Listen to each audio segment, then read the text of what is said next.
All right, example 2, the integral of dx all over the square root of e to the 2x minus 1. So we're trying to get this integral to fit like one of these below.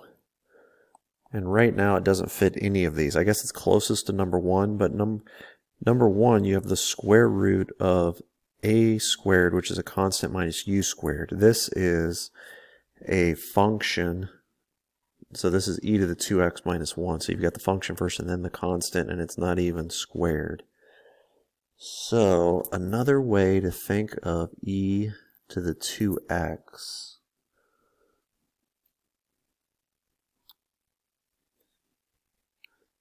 is e to the x times e to the x.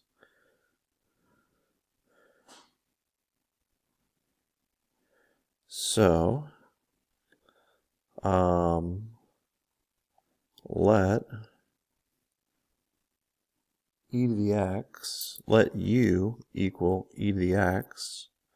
So the derivative of u is going to be e to the x dx.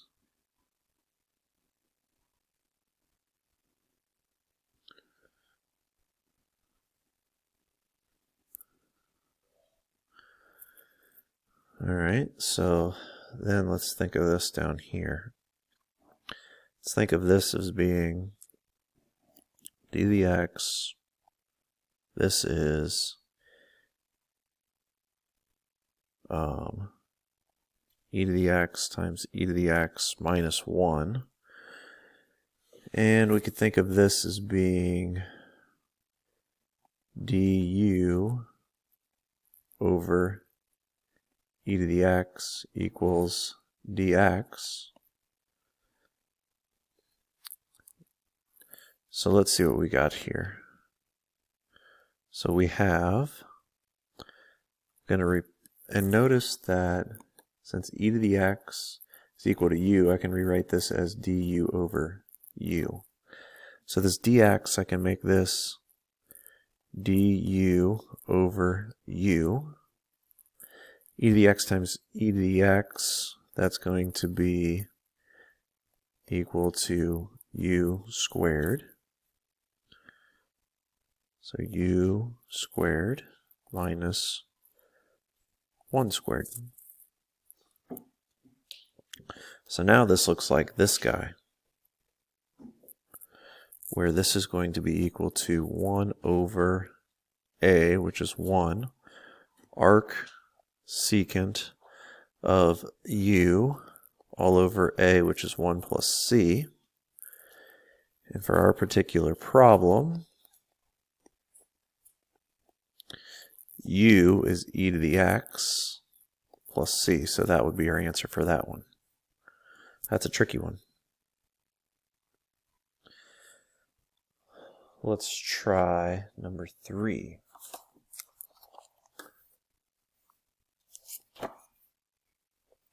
So number 3, I'm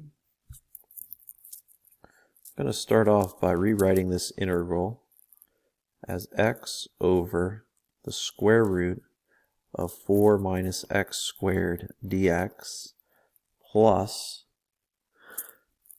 2 all over dx all over the square root of 4 minus x squared. Okay. So for this one, let's let u equal 4 minus x squared and du equals negative 2x dx.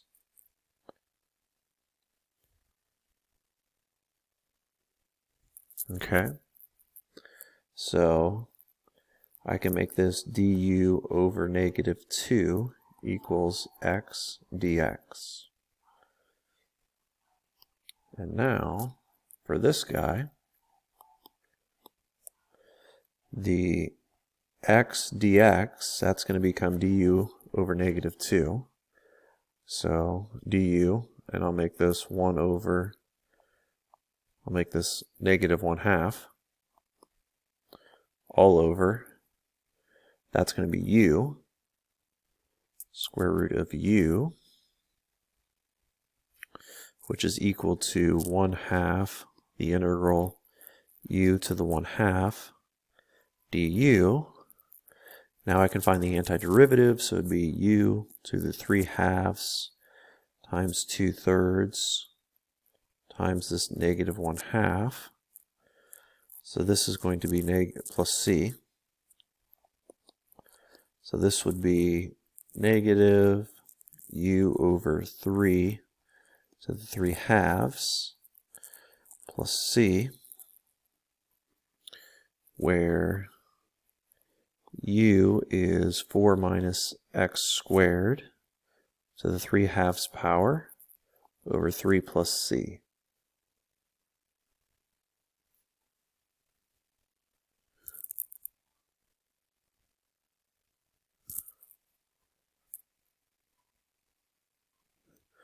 I actually messed up. I messed up right here. I put positive 1/2 here. This should have been negative 1/2.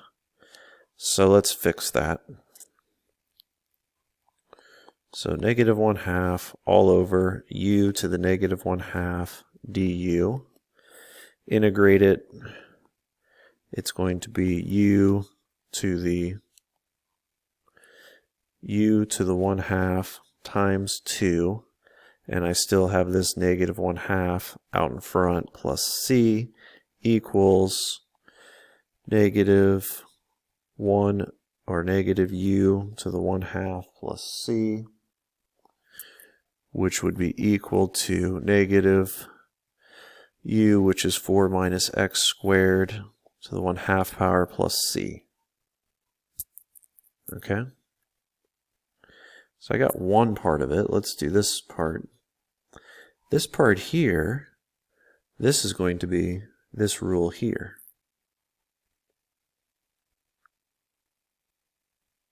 Okay? So this would be equal to arc sine u, which is going to be equal to x, a, which would be equal to 2 here, because 2 squared is 4, plus c. And there's a 2 out in front, so that would still be there. So then we just combine these two, and my answer would be negative 4 minus x squared to the 1/2 plus 2 arc sine x over 2 plus c.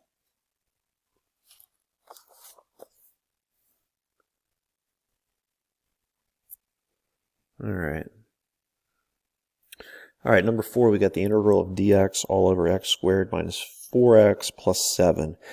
Notice that this doesn't look like any of these rules 1, 2, or 3 here. The trick for this one is we're going to take x squared minus 4x plus 7, and what we're going to do here, we're going to complete the square.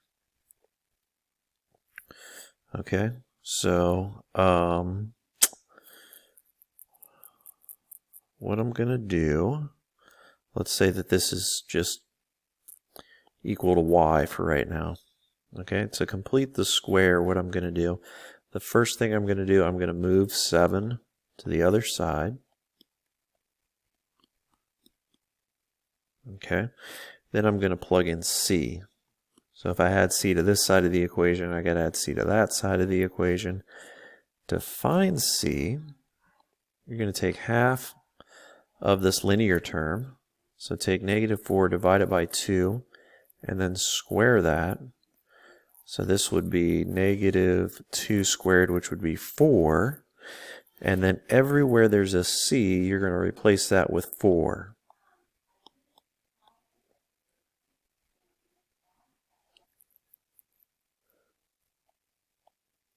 So this will be x squared minus 4x, and c will be 4. Now you can complete the square here. So when I factor this, this is going to become x minus 2 squared You can take 4 and -7, combine those and get -3. Then you can move y to the other side and you get x minus 2 squared plus 3. So this guy is the same as that guy because they're both equal to y. So let's see how that helps us out. So now I'm going to replace this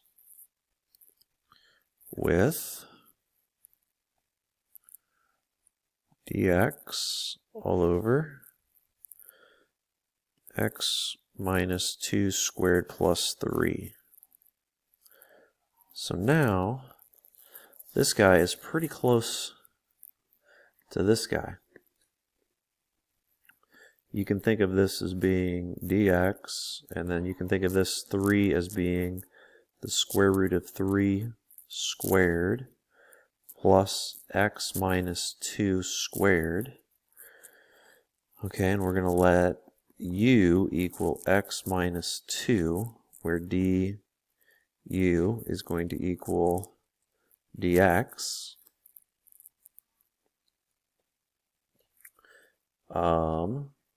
And so now you have du all over square root of 3 squared plus u squared.